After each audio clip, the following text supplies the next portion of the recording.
On This Week in Enterprise Tech, Louisville scores 1 for competition, China is all in on getting VPNs all out, and one of the biggest challenges in enterprise retail is cannabis.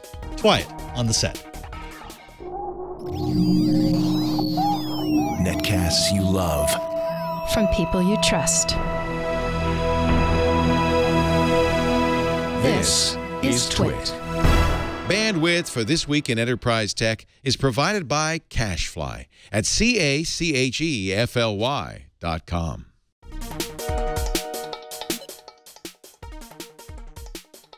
This is Twy, This Week in Enterprise Tech, episode 253, recorded August 18, 2017. Cannabis as a Service. This Week in Enterprise Tech is brought to you by Amazon Ec2 Container Service from AWS.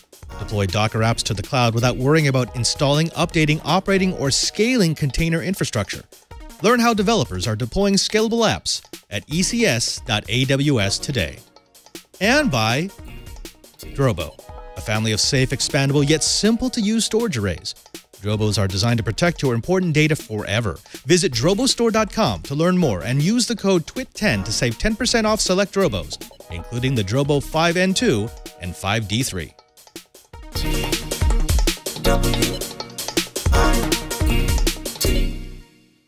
Welcome to Twy, This Week in Enterprise Tech. It's the show dedicated to the enterprise professional, the IT pro, and the geek who just wants to know how the world is connected. I'm your host, Father Robert Ballister, the digital Jesuit, your guide to all things in the enterprise. But of course, I can't guide you by myself. It's an awfully big world.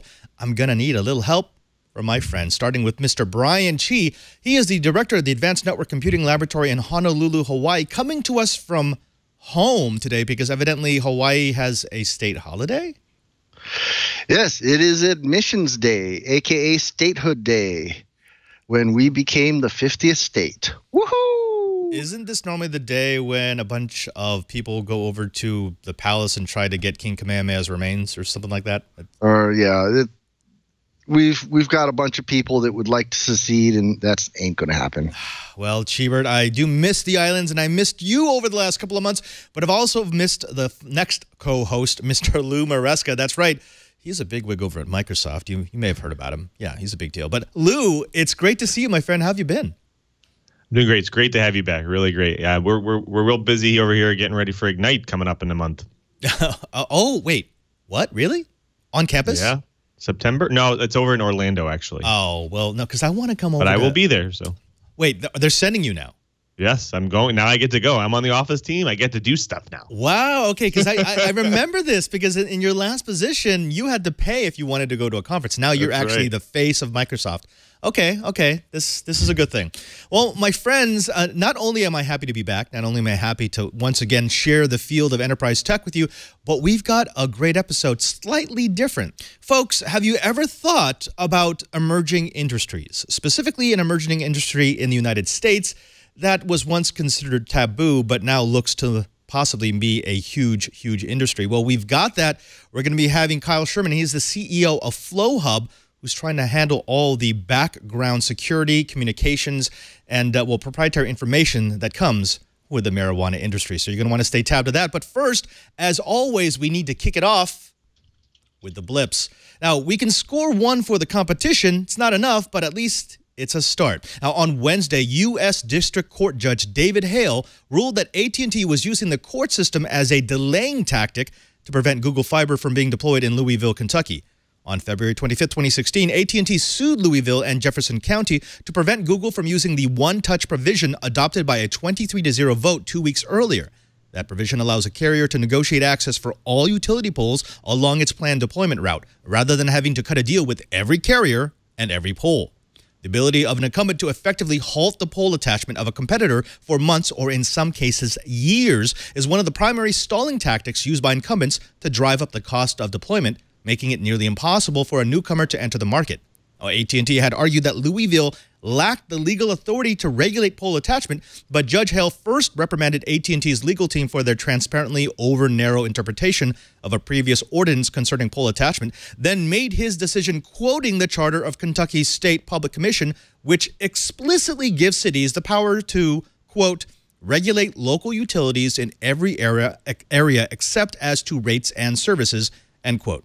Judge Hale didn't just rule in favor of Louisville and Jefferson County, but dismissed the lawsuit with prejudice, leaving AT&T with few good legal avenues to continue their stalling tactic. An AT&T representative said that the company is currently considering their options forward. Now, it should be noted that this victory only applies to Kentucky, and as the FCC has become less aggressive on proper pole attachment practices, this could be a city-by-city fight across the nation. Well, smart locks get dumb after a bad firmware update. IoT lock vendor LockState had a QA issue recently where they just pushed an over-the-air update for the Remote Lock 7i to most of their Remote Lock 6i customers, rendering them into lock-shaped bricks. So customers were left with 1, replace the locks, 2, wait a week for the electronic portion of the lock to be sent in and reflashed, or 3, wait a couple more weeks to request a replacement lock, considering this lock is included in an Airbnb partnership called Host Assist that left hosts unable to unlock the property for their guests. Oh. So in terms of the College of Hard Knocks, QAing against the correct model is yet another checkmark that IoT manufacturers will have to remember as the industry tries to grow up. Don't you just hate it when your video buffers and you're stuck there kind of waiting and wandering?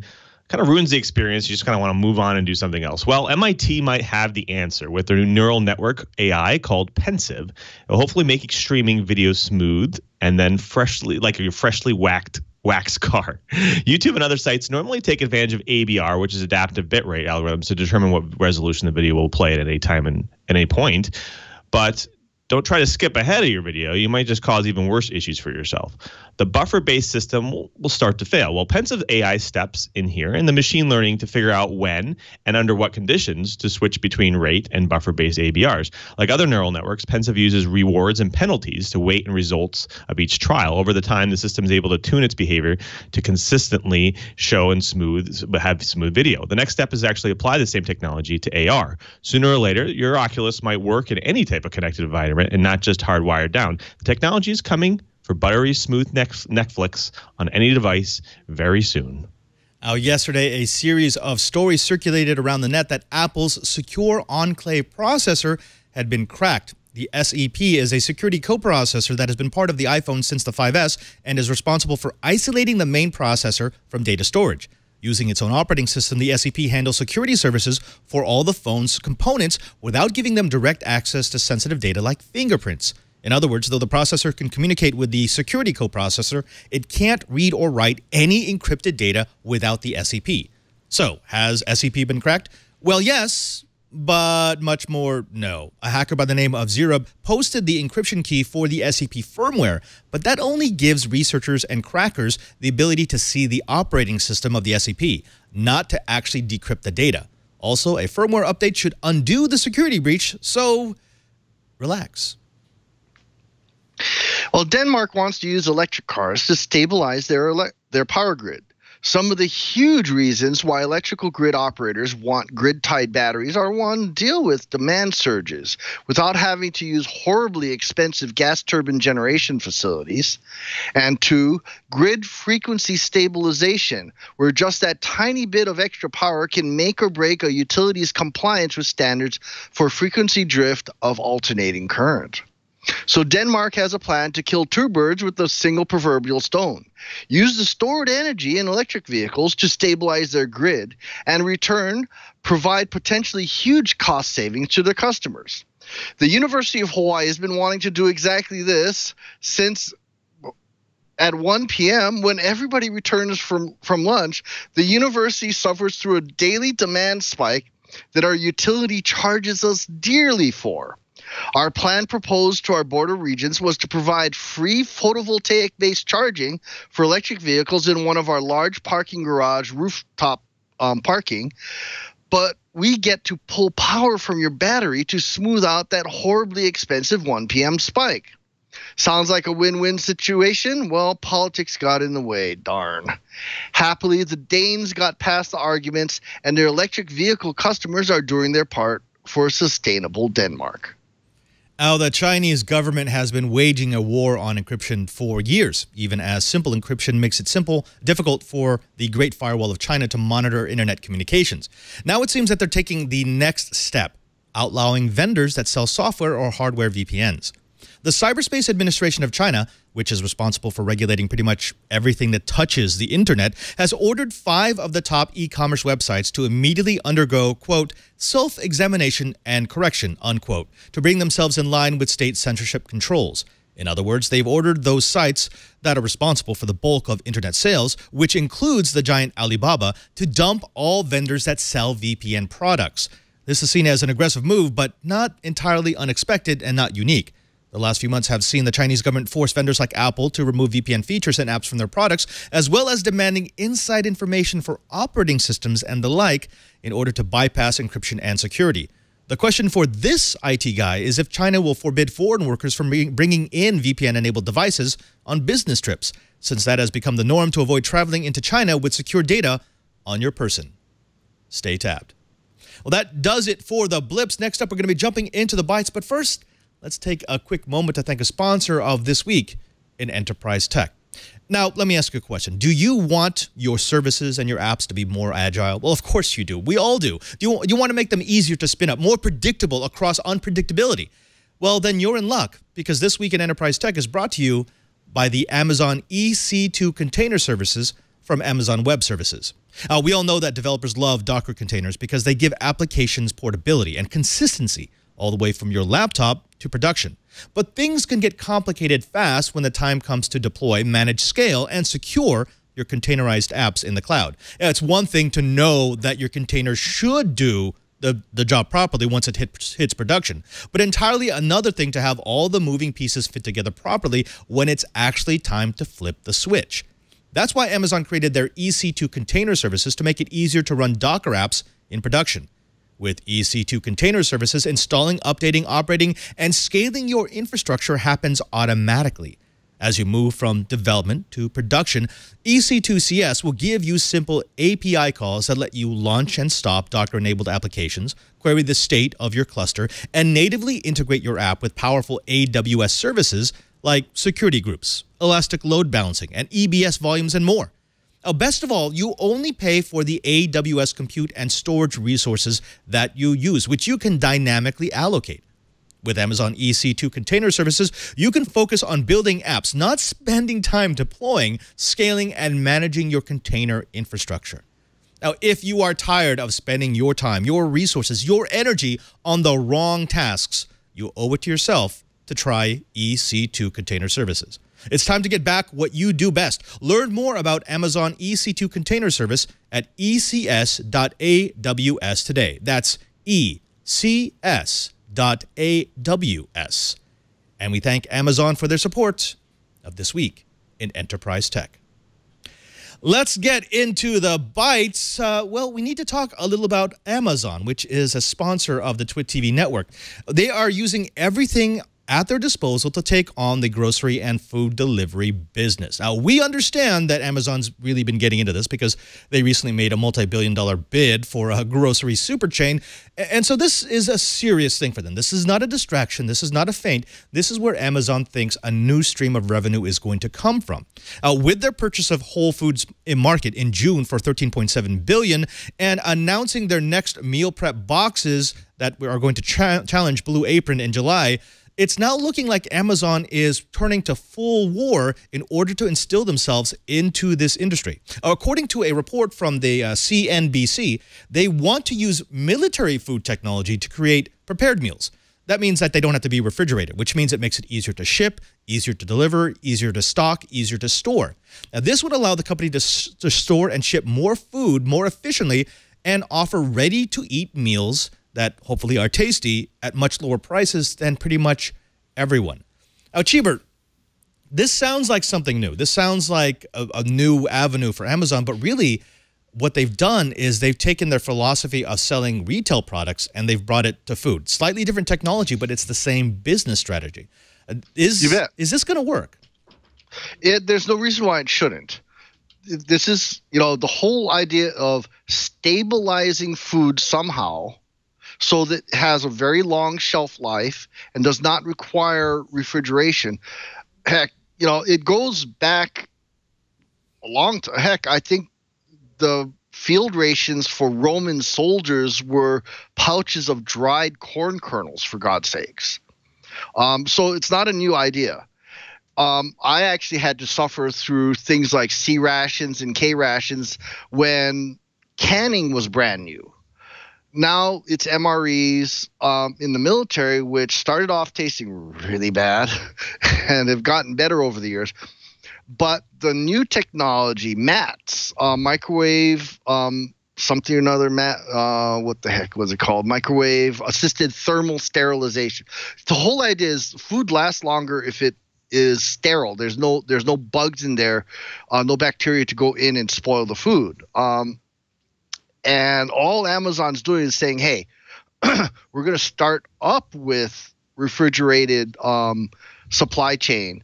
But that is a really, really expensive way of shipping food around, which is the reason why people like Safeway and Whole Foods, their deliveries are only local. Amazon is saying, gee, wouldn't it be great to have a stabilized food product that they could stock in their regular warehouses? That's the goal. And that's where they're thinking they can go and make a lot of money. Okay. Lou, I want to go over to you because as people are pointing out in the chat room, we've actually got PS Chops and user 0034 who are pointing out that last week, Blue Apron took a big hit in their stock, which, by the way, Blue Apron is a sponsor of the Twit TV network, because people saw this as directly competing with them. And Amazon's got the name, they've got the power, they've got the logistics. Remember, all of this is enabled by the fact that they've got so much logistical strength to be able to move this stuff around that there's no way Blue Apron can compete. But, and Chibert alluded to this, I've used Blue Apron. I use them for meals when I want to cook on my own, and they're delicious and they're fantastic. We're talking about dehydrated food here, an MRE. I don't care how good the tech gets. It's never going to be good as a fresh meal. Are they really in the same business? We had PS Chops who were saying, wait a minute, this sounds more like a service for survivalists, not for people who are foodies. I think, like Chibert alluded to, I think, Amazon has a new food supply chain with Whole Foods and some of these other things, and they are local to your markets. And so what I think will happen is that they will technically combine these two together. So let's say there are specific types of foods that they can do this to, and that they can ship it combined as an aggregate together with foods that come from maybe, let's say, Whole Foods. And if they can do that, I think that they might have an edge. And because they have so many instances of Whole Foods around the country, that can then be their supply chain for that type of food, because the fresh food comes from there, and they can find a way to package it up and ship it, or locally deliver it, like Amazon Fresh and some of these other services, and then apply this other type of food that comes from their warehouses. And so if they do that, I think, you might say, oh, well, this is good, but this is great, or this is, so I think that will apply the value prop to customers versus, just shipping food around the country. And I think that's where the power comes from.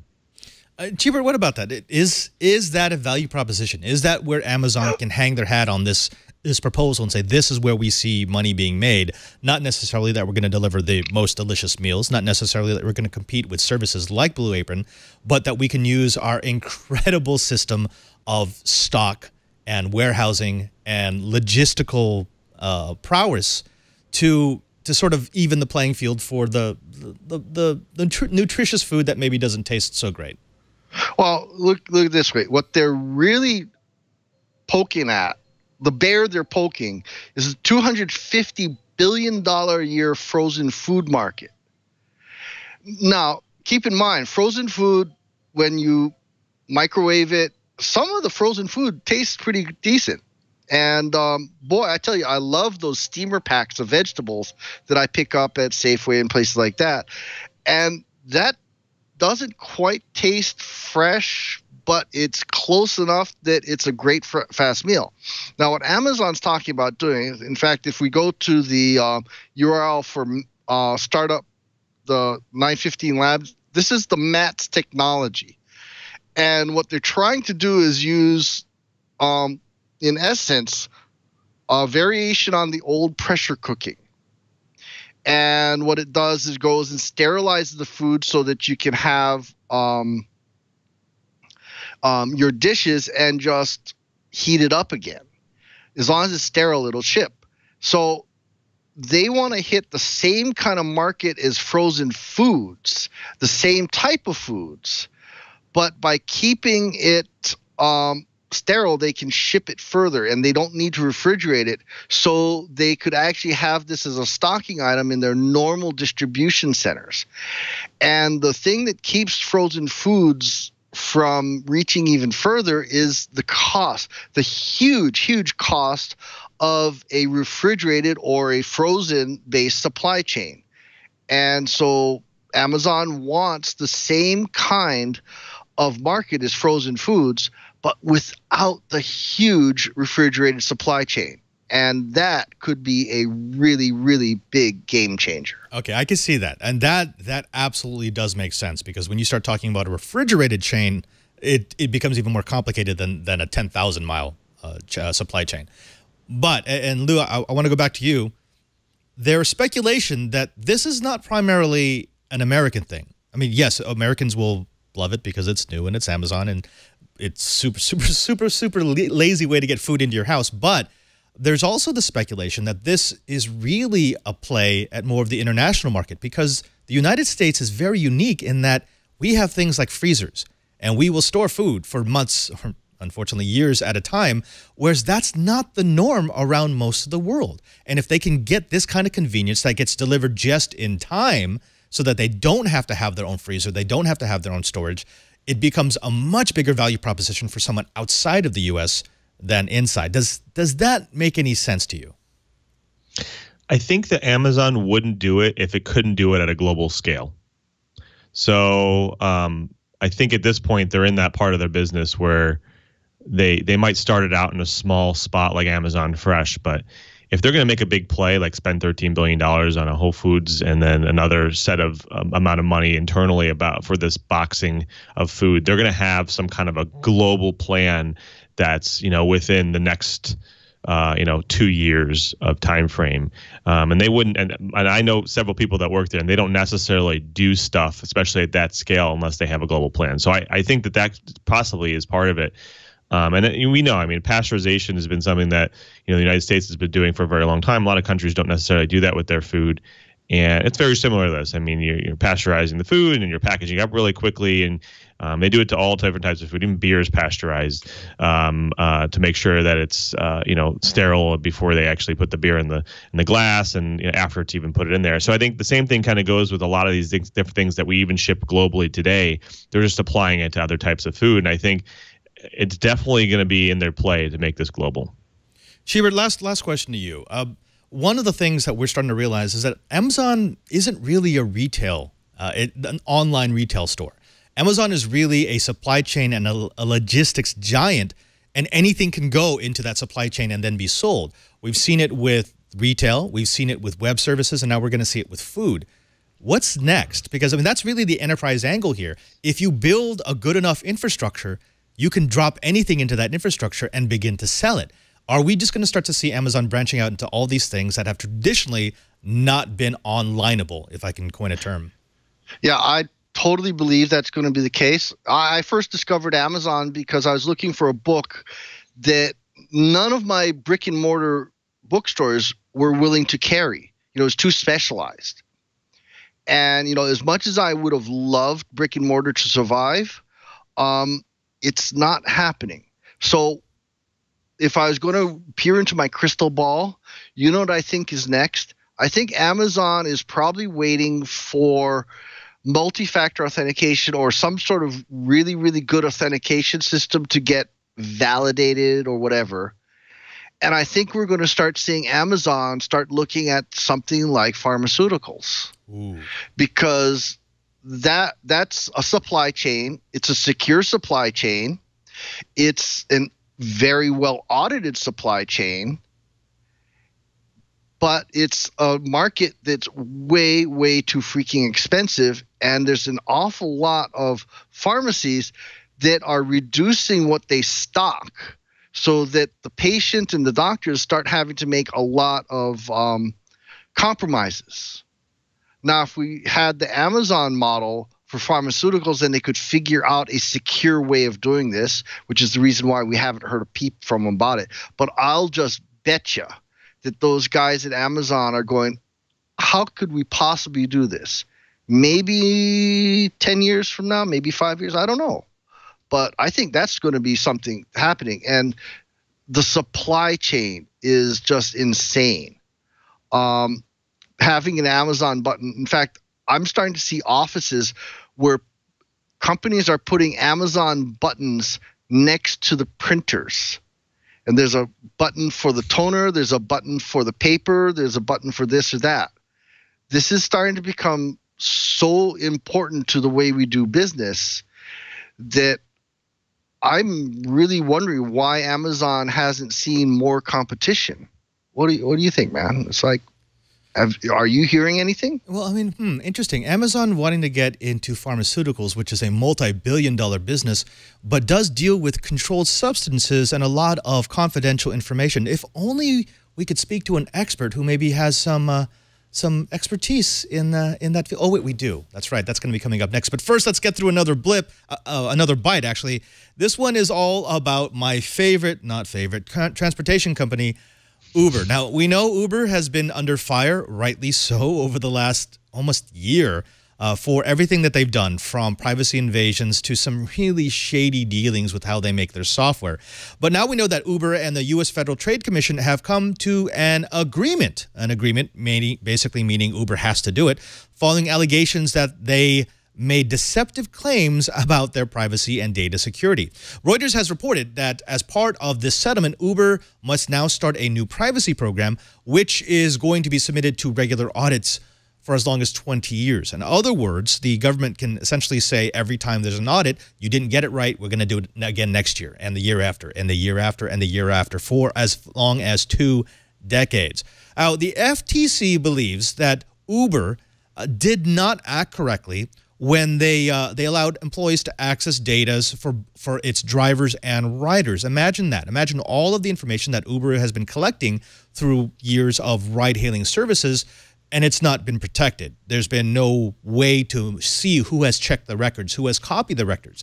That's actually some very sensitive information when you think about it. Contains details about where you're being picked up and where you're being dropped off and how you paid.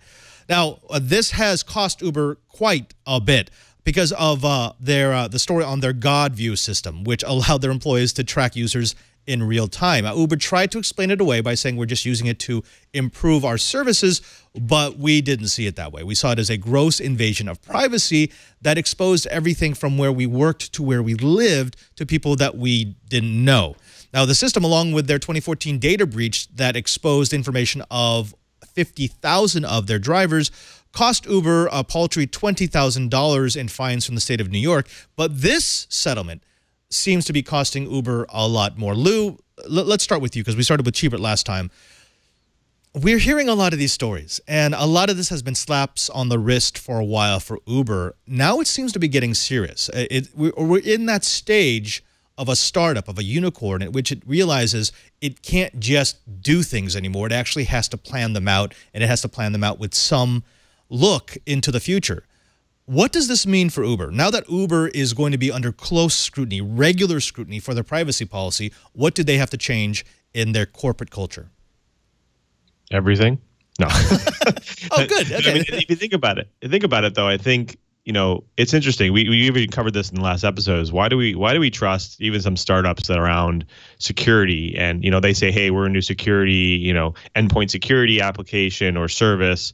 And, you know, we secure your data. Well, you know, how do we know that? And, you know, what's the process that you're following to ensure security, and how are you regulated for that security of data? And I think that, you know, by them doing this to Uber, it's just you know, again, it's a technology company really at its root. And, you know, if they're starting to apply this level of scrutiny against a service like this, then yeah, I think that startups are going to question themselves as they move forward. Like, they're going to have to start applying that horizontal when they're developing a service of security and privacy. I mean, obviously, you know, we do it here at Microsoft. It's part of our horizontals. We can't ship something unless we apply that lens to our applications and services. Now, all startups are going to have to start doing that, and I think Uber is just a perfect example. And and again, what are they doing wrong? What should they change? They're going to have to change a lot of things in order to start applying that lens. It's going to cost money, and it's going to cost more engineers that are specialized in that area, and it's going to cost time, and it's going to cost.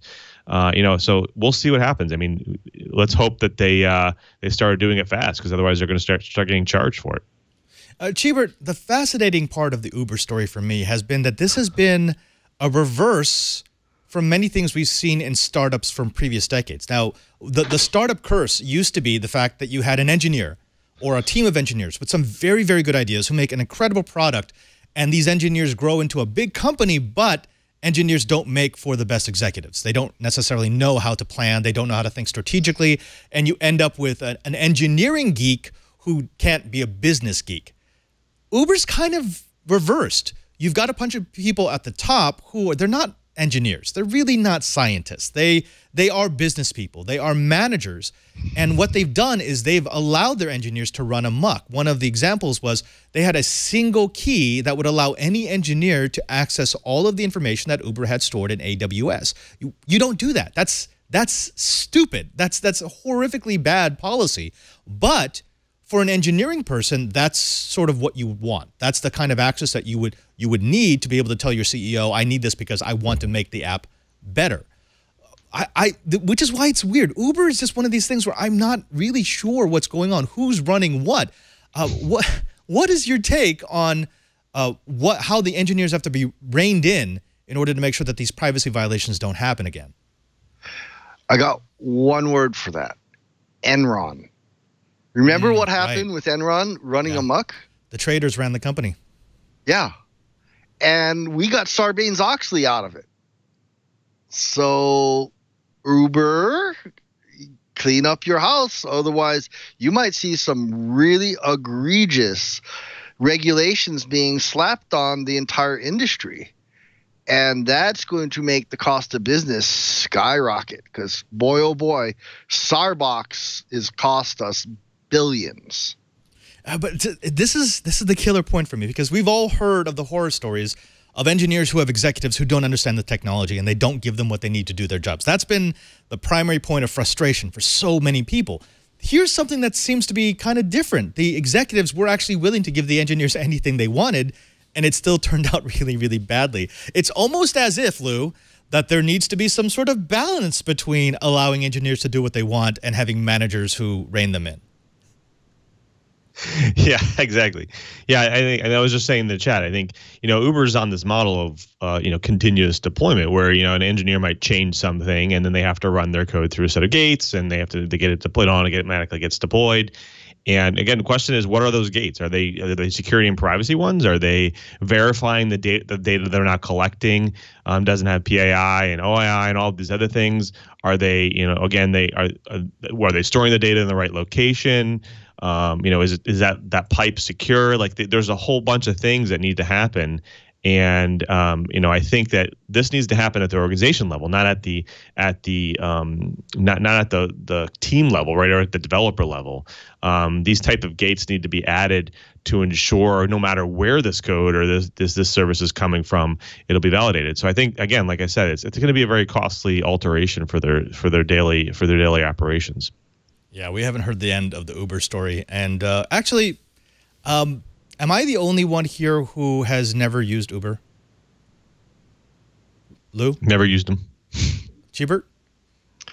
Big user. Okay. All right. Well, we're going to have a duke out then. Go figure.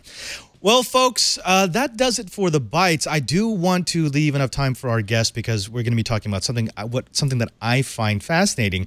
We just had that story about Amazon and the fact that they're a logistical giant.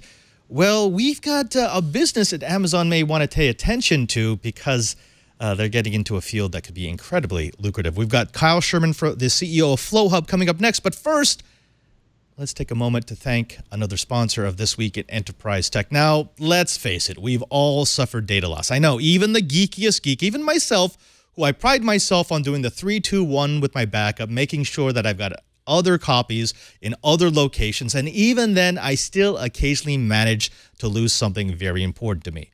Now, when we do lose the data that's important to us, we typically follow a pattern. We have a moment of panic, a little anger, and then sad resolve as we find an old backup and then try to bring it up to date with everything that we've lost. Well, that's what most of us would do, but that's not what the founder of Drobo did when he had a RAID die on him. See, he decided that he wanted to do something about it. He sought to create a better redundant storage solution that would protect your data forever. He created Drobo. Drobo recently introduced the Drobo 5D3, which is their new third-generation 5-bay direct attached storage solution. With performance up to 2 times faster than the previous generation, it's the ultimate storage solution for media professionals, content creators, and small businesses. The 5D3 has dual daisy-chainable Thunderbolt ports that use lightning-fast Thunderbolt 3 technology to deliver blazing fast speeds, plus a USB 3C port for even more expandability. Now, Drobo also recently introduced the Drobo 5 and 2, which is the next era of simplified network-attached storage for your connected home or small office. The 5 and 2 provides high performance with an upgraded processor and port bonding capability via 2 gigabit Ethernet ports. It also features SSD compatibility, an mSATA accelerator bay, secure backup, remote data access, and sharing, plus disaster recovery for additional peace of mind. Now, you may not know this, but Drobo's been part of TWiT for, well, the beginning. That's right. Back at the cottage, Leo used to store all of his data files on a Drobo that he could shuttle back and forth between the office. That's how much trust we have in Drobo, and we think you should trust them too. Just visit drobostore.com to learn more and to check out their complete line of products. Drobo has recently lowered prices on almost their entire line, and TWiT listeners can save an extra 10% off the purchase of select Drobo models, including the Drobo 5 and 2 and 5D3 at drobostore.com by using the code TWIT10. That's drobostore.com and use the code TWIT10. And we thank Drobo for their support of This Week in Enterprise Tech. Let's welcome to the show our guest, Kyle Sherman. He is the CEO of Flowhub. Kyle, thank you very much for coming on to This Week in Enterprise Tech. Thanks so much, guys, for having me. I'm actually in the process of ordering a Drobo right now. I'm totally sold. So give me just a minute.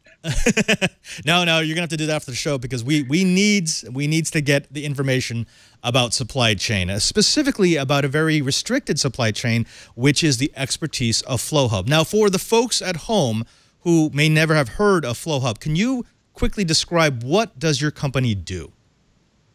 Yeah, so the highly regulated cannabis industry is a little wild, right? I mean, we have all these regulations and all this red tape we've got to follow. And so what we've done is we've created a supply chain management platform. It's very modernized that syncs up with state regulators via an API. So, if you could believe it, before Flowhub came along, these retailers were actually reporting information to the state by hand through like a digital portal, essentially. And so we open up these APIs. And now if you use our platform throughout the supply chain, you're in sync automatically throughout the entire day, which is obviously really important. You got to be compliant to sell cannabis legally in the United States. We've been tracing this story for a while because last year Microsoft actually announced that they were going to get into the legalized cannabis game, that they wanted to be the back end for the supply chain. And it started opening up all these details about the industry that I found absolutely fascinating because essentially Flowhub, okay, if we were to reduce it to its simplest, your point of sale, but you're so much more than point of sale. Your point of sale that has to have layers of security, that has to have layers of compliance. It's like a combination between the worst possible retail environment you're in and having to be HIPAA compliant on the medical side. And that has been impossible to negotiate for someone who doesn't have expertise in both areas. That's right. We also actually support the grow side as well. So we're tracking cannabis plants throughout their entire life cycle. So literally from seed all the way through sale. And now it's interesting to note, actually, Microsoft did get involved, but what they're doing is they're hosting cannabis information on Azure, basically. And so while Microsoft is involved, it is very much, like you said, the back end of the process. We're very much the front end. The businesses are using our interfaces every day to manage their supply chain. We actually have this really cool device I have here in my hand. It's called the Nug. We named it the Nug, and it's a little scanning device. And what happens is retailers use this to scan IDs at the door, medical documents. They can reconcile inventory. You can scan in plant tags around your facility and move plants from one phase to another. So there's all these unique tools and services that we offer these dispensaries and these supply chains. And what's interesting is this is not a small business anymore. A lot of these smaller stores came from the black market and didn't bring a whole lot of business acumen with them. So we're working with these guys to help them grow their businesses and stay compliant while working with bigger businesses who now have 20 plus stores in their supply chain, and they're growing just very quickly. And so it's, we're still very early, but the industry is maturing faster than you can imagine. And most people don't actually realize that. They come to Colorado and they go, oh, wow. I mean, there's like these branded stores that have 20 locations or 15 locations, or they travel to multiple states. Sweet Leaf is one of the largest retailers in the country, and I think they're now in 3 different states. And every store you go into, it's the same kind of interactions you have and the same products you see. So it's becoming more and more like the Starbucks experience. And I think that it's very exciting to see this happening. And the products are just getting that much better for consumers. They're tested and they're tracked throughout the supply chain. So you know what you're getting when you're going into a store and buying a pre-rolled joint, for example. Kyle, let me back up just a second here, because I know we're going to have audience members who are going to be a little shocked because we're talking about cannabis. And even if you're in a state where it's legal, even if you are progressive and you believe that, okay, it's someone's own personal right to decide what they're going to decide, that's not what I want to get at. What I want to get at is the mantra of your business is seed to sale, and that presents a huge enterprise challenge. This is a lot of data that has to be collected in order to maintain compliance, especially when you consider that compliance from state to state to state is different. In fact, are there any 2 states that have the same compliance laws? Well, it's interesting. So they have similar compliance laws. So what's happened is actually we're based out of Denver for a reason. This is ground zero. This is where compliance for the cannabis industry was developed, right? This is kind of we call it the Silicon Valley of cannabis. And so it's kind of interesting, right? So other states have come to Colorado and gone, okay, so what are they doing there? What are these guys doing in Colorado right? And what are they doing wrong? What can we do better? And so what's happened now is our model has been kind of now replicated in multiple states, right? So now Oregon, Alaska, Michigan, and Maryland have kind of replicated what we're doing here in Colorado. And now California is replicating what we're doing. And when I say that, there are different laws in every state in the way that they handle compliance, but the supply chain itself and, the way in which cannabis moves from cultivation through manufacturing to the retailers is actually quite similar in these states, because they've all found that Colorado's done a phenomenal job of modeling this new industry. Okay, so tell me, what are the unique challenges that Flowhub would have in trying to regulate this business? So someone comes to you and says, we'd like to use you, we'd like to make sure that all of our businesses stay in compliance. What are the things that are unique challenges to your industry? Ooh, there's a lot of them. So one of them is labeling, actually. I think one of the biggest ones is labeling. So every state, you're going to go to the store, you're going to go buy an edible product. Well, you're going to get an exit label that gets affixed to that product, the date at which it was purchased, was it tested, things like that, that get put on at the point of sale. Other states do similar things but have different data points, right? So we've got to make sure that we're gathering the right data points and presenting that in a way that meets the standard of the state, what the regulatory body set. So I would say labeling requirements is probably the hardest thing to manage, because every state is unique. For example, in Nevada, they display terpenes on their labels. Here in Colorado, we don't. And so you got to make sure that certain, you're gathering this terpene information from the labs for certain batches, so that when the consumer buys it, you're printing out that information on the label. So things like that are really important. I think one of our biggest things that we noticed was standardized data. So, as these smaller stores started to add more stores into their supply chain, one of the things we found was, well, hey, these guys have a big problem.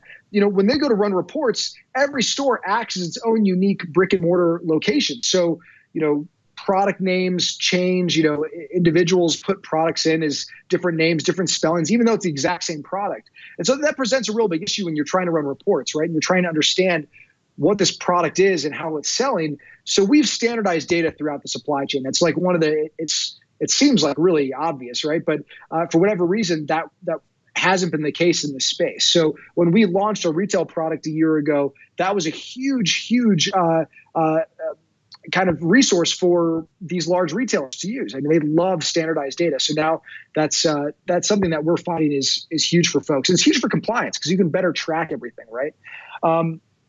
Unique challenges. I think one of them is like logging what employees do inside of the app all the time. So we're consistently logging, we're gathering metadata about what's happening all the time so that these retailers can then use that metadata to sync with their cameras and go, okay, at 12:45, Chad moved this product from room A to room B, but we're missing 2 grams. Or Sally, took this product out of the vault, put it on the floor, and we suddenly have an extra one. What happened here?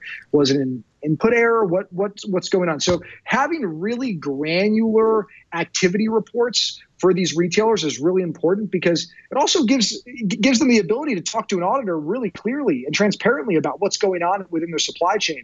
I mean, we're still a federally illegal industry, right? And so the state governments have a real challenge to make sure that there's products not being diverted into the black market or inverted from the black market into the legal industry. So all of these tools that we've created help not only the businesses but the regulators as well become more confident in what's happening day to day inside of these supply chains. So I want to talk about that because that is actually a very unique enterprise challenge to the cannabis industry. Again, under the seed to sale mantra.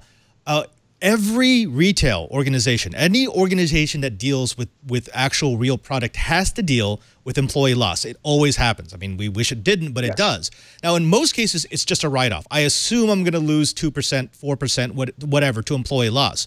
But in the cannabis industry, a 2% to 4% loss isn't just a write-down. You've now got an inquiry. As you mentioned, if I can't account for every bit of product that should have gone to a dispensary, it's not just I lose money. I end up in legal hot water. You could, right? Right. You're absolutely right. I mean, that is a huge problem for this industry. This is not your typical retail environment. So you're right. It's crucial that these retailers are keeping track of everything. And I think, compliance, you have to be as close to 100% compliant as at all times. I think it's impossible sometimes to be 100% compliant because you're dealing with, some of our customers have 1,000 employees in their supply chain. But having the tools to be able to define who's doing what and then be able to provide, eternal recourse in a sense for those employees and the ability to sit down with them and go like, hey, we're going to have to let you go because we've found that you're diverting product out of our supply chain. Look, I think that's what this is about. It's really just about the safety of the general public and making sure that these big retailers have the tools to be able to operate their business in a compliant manner. I mean, they're not going to get shut down necessarily if something's a little askew. They will if there's some big loss, right? It's very clear they're diverting. I mean, we've seen this in the news. People get shut down. But I think the point of this is, we're not just building a business here. We're building an industry very collaboratively. And these tools are helping regulators wrap their heads around what loss looks like in this industry. And I'll tell you this, for example, we had this great quote from one of our large retailers in Oregon. I think they've got 12 or 13 stores up there now. And when they switched over to our platform, from a more legacy system, their loss went from 10% down to 2%. And so that's the beauty of a transparent system. It also keeps employees really accountable because they go, oh man, I know I'm being watched now. I've got to keep it together. You know what I mean? And there's a responsibility here. We all want this to work. It's a much safer industry to keep this product off the streets, out of our schools, away from kids, off the black market, out of criminals' hands, and put it through a regulated system. So that's what this is about, is just making sure that transparency is there for the retailers so they can make the right decisions. One of the arguments I often hear is that, with the cannabis industry in these nascent states in which it's existing, it doesn't have to go through the rigorous scrutiny that the traditional pharmacological industry has to do right now, which that always struck me as very not true because right now the cannabis industry is under way more scrutiny than big pharma ever was. I mean, yes. Right? I mean. Right now, there's a big push. Everyone knows that there's a big push because there's a drug epidemic in the United States. We are right now in the course of this program. There's been 7 deaths from opioid overdose. But Correct. One of the things that gets conflated, and I was guilty of this as I was a kid, I just assumed drugs are drugs are drugs, and therefore cannabis and opioids, they're all the same thing. How do you deal with that kind of taboo when you have a business model that says we're going to make it easier to sell something that had been illegal in this state not too long ago, and most of us had been taught is a bad thing? How do you show them that we're actually trying to make this a better industry, a safer industry, and the product is actually good? Is that anything within the scope of your purview? I mean, I'll tell you this. You know, in the black, you say it's easier now to sell cannabis. I don't know about that at all, actually. I think it's much harder to sell cannabis than it is in the black market in some ways, right?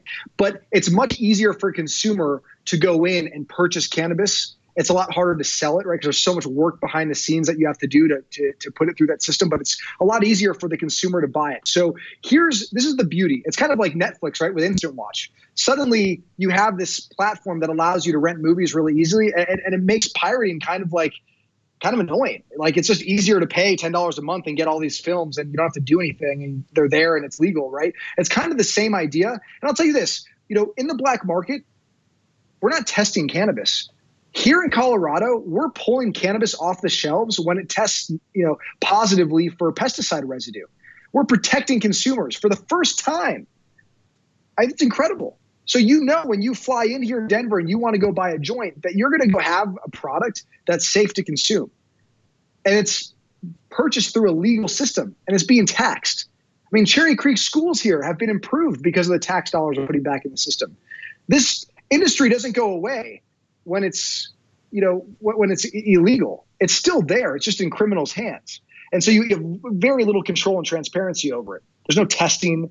Consumers don't know what they're getting. It's very simple to purchase. It's very simple to sell it. So I think I don't know if this makes sense, but I guess, you know, we're making it much more transparent, right, and an actual industry now. So I don't know. I think there's such a beautiful thing I've seen. I mean, I don't know if you've seen the video on YouTube of the Parkinson's patient, you know, smoking a joint, and suddenly his shakes stop and he's able to talk. I mean, we're improving people's lives. And that doesn't mean we're not doing that through just the medical side, the recreational side as well. There are people that have PTSD who go into a store and go get an indica to help them sleep better. You know, it doesn't mean they're not using it medicinally on the recreational side either. So there's all these arguments, I think. And by the way, you know, I think it's over like 65% of Americans now, according to the last poll that I read, want to legalize cannabis for adult use. So, I mean, you know, I think this industry is starting to look like, I don't know, it's starting to look a lot more attractive to regular executives coming to. I mean, we just hired somebody out of Google.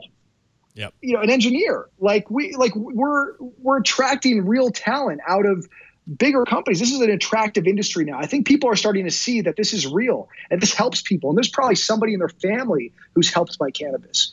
So I think all these, there's all this political stuff we can go on and on about, right? But the reality is, with technology, we're enabling a whole new way to look at the industry and take it from this dark industry that we know nothing about, that's untaxed, that's criminal, and we're bringing it into light. And I think that's what's really exciting. Right.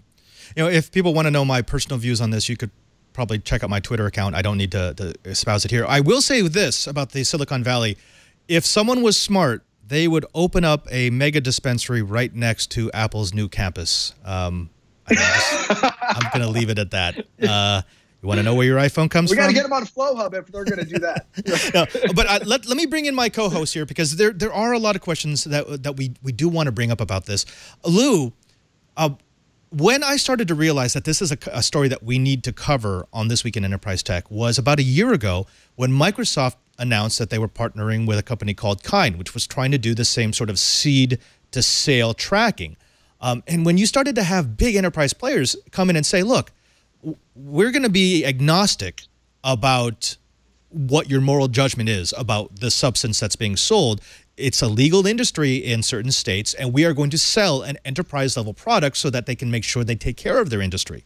For me, that was sort of the sign of, okay, we've turned a corner here, and this needs to start being addressed.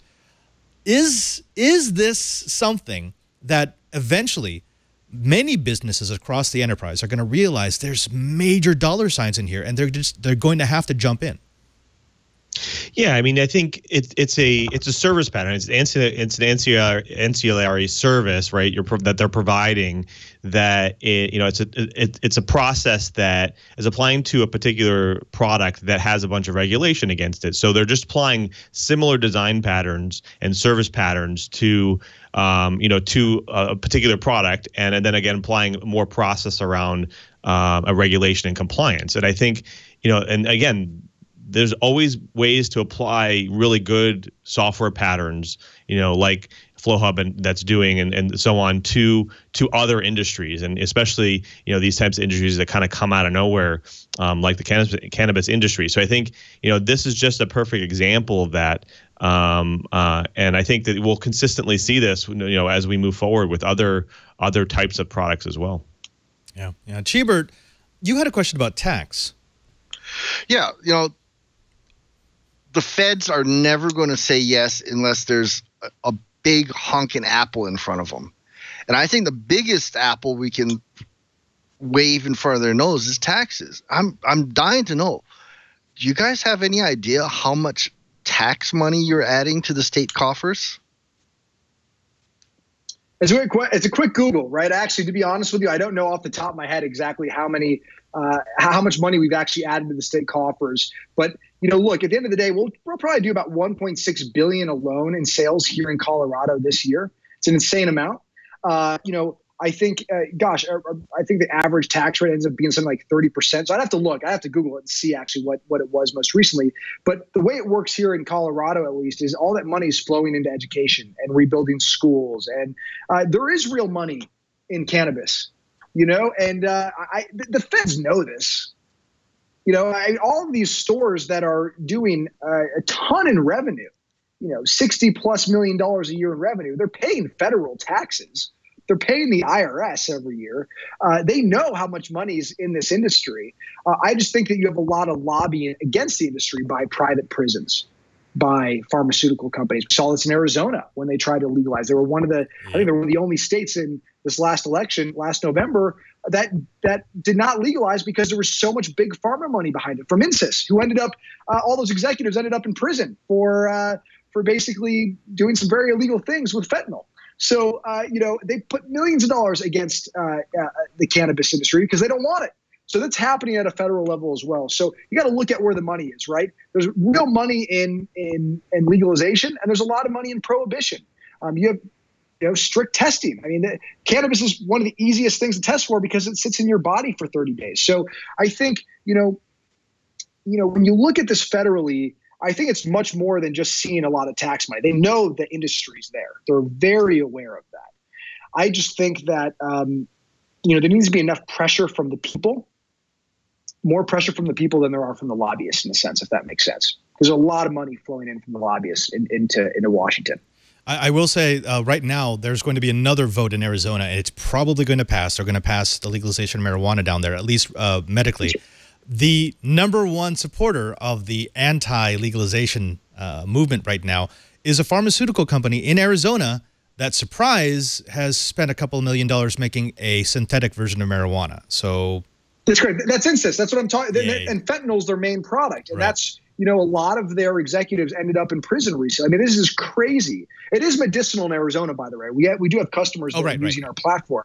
But we're talking about adult use, right? So like for recreational, it's the last thing they want. I mean, when things go adult use and there's no more friction, right? When you have a medical industry and you have a legitimate issue, you can go get a card, but there's friction there. You have to actually go to the doctor, go get it, go get a card. Except for California, it's a little easier.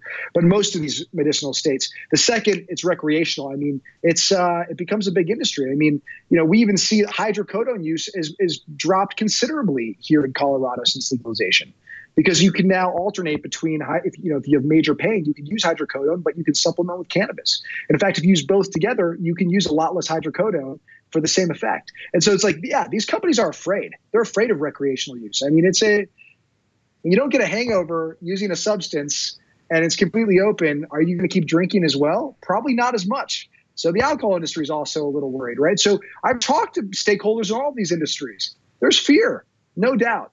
And so, we definitely have more road bumps to overcome. But when the majority of citizens, want to legalize this for adult use, it's going to happen at some point.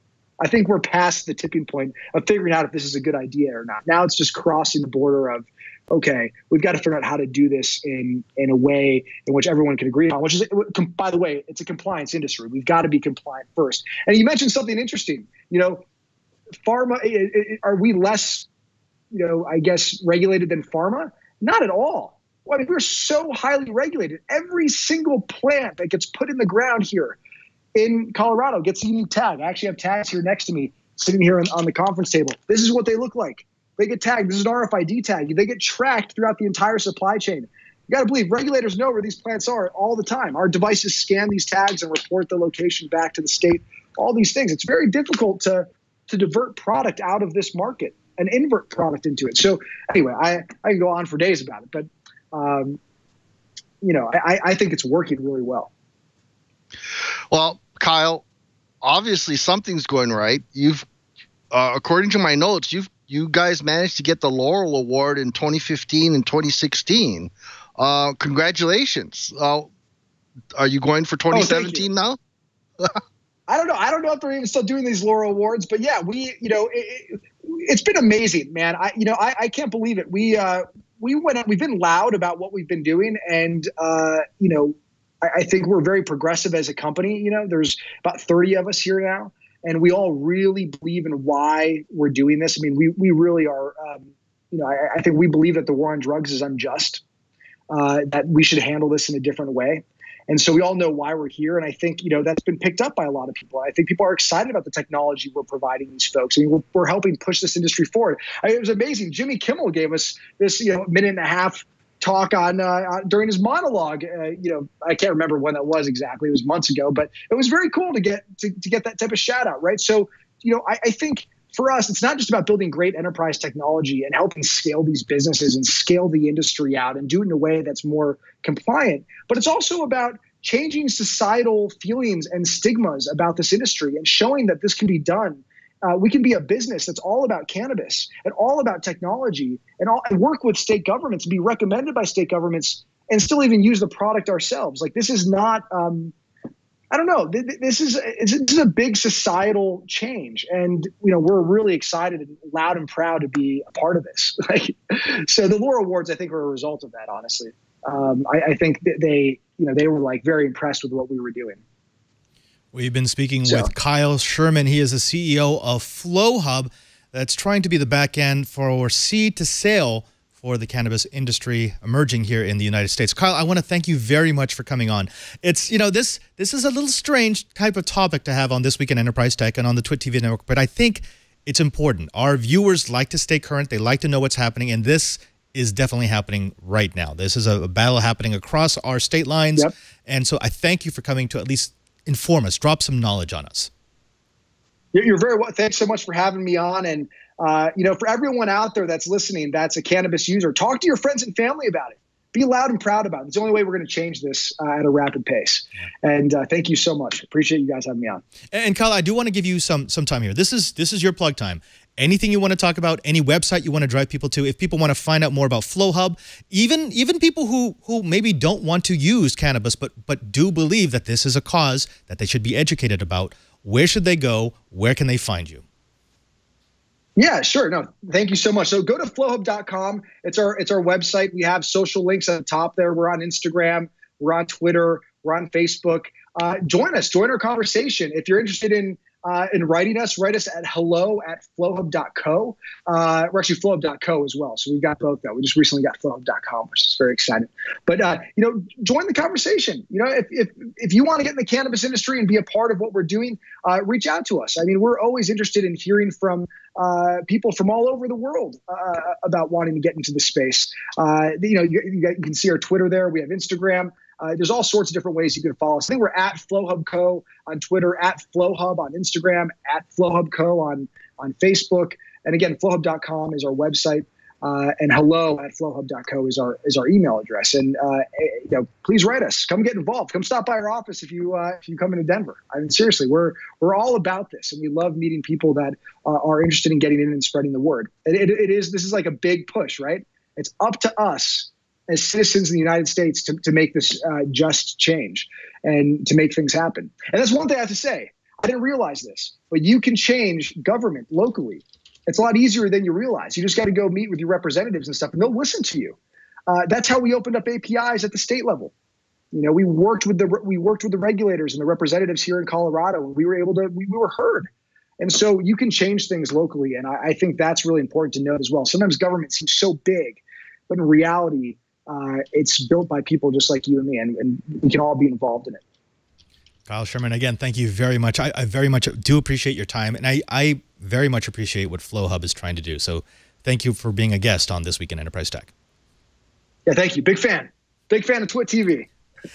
Folks, you've done it again. You've used up another hour listening to the best dang enterprise podcast in the universe. That's according to 9 out of 10 hi people. I want to thank everyone who has been on the show, of course, to Kyle Sherman, but also to my co-hosts, especially since they held down the fort while I was in silence for 2 months. Let's start with Cheebert. Cheebert, what are you up to other than having a holiday at home? And where should people find you if they want to see what the Geek in Paradise is up to? I am still Cheebert at twit.tv, and I'm still ADVNETLAB on Twitter. And you know what? This coming Monday is the start of the fall semester, and Oceanography 418 is going to kick off, and we're going to be teaching students how to build their own scientific instruments. And there's actually a possibility that me and one of the profs are going to light up a small company to start building sensors for the Department of Education. We shall see. So you're going to light up a bunch of sensors? Yeah, baby. We're talking about marijuana. I had to use light up something. I thought that was deliberate. Okay. And you, my good friend Lou. Now I know that you made your transition while I was in silence, so I understand you're in a new position, and the fact that you can travel is fantastic. But if people want to see more about you, more about what you're up to these days, where can they go? Well, you can always find me on Twitter at LouMM. And of course, you can find all the work that I do at dev.office.com. Try out Office add-ins, try out the Microsoft Graph, all that stuff. That's my team's responsibilities and some of the cool stuff we're going to debut before Ignite here.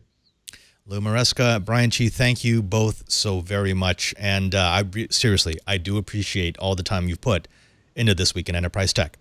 And I also appreciate you. That's right, the person who's watching or listening. Without you, we don't have an audience, and without an audience, we can't talk about all the emerging tech in the enterprise.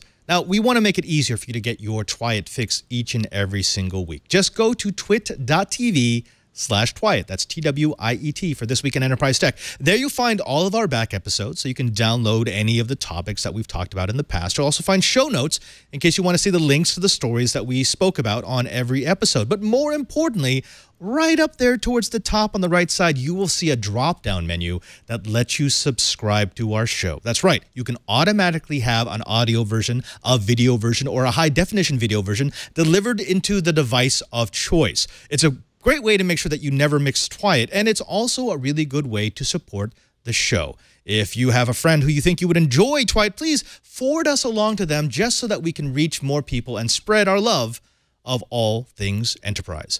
Finally, thanks to everyone here in the studio who makes this show possible, to Lisa and Leo who allow us to continue doing Twyet, to our engineer, Alex, who sets everything up and makes sure all the buttons and cables are in their proper places, and yes, to our shark boy TD, Kevin. Kevin, it's been a while. I think towards the end of the show, I'm supposed to ask you a question. So how about this? What are the two major types of cannabis? Burnt and unburnt. Oh, I'm sorry. We were looking for indica and sativa, but thank you very much, sir. We'll try again next week. Until then, I'm Father Robert Ballas, the digital Jesuit, just reminding you that if you want to know what's going on in the enterprise, just keep quiet.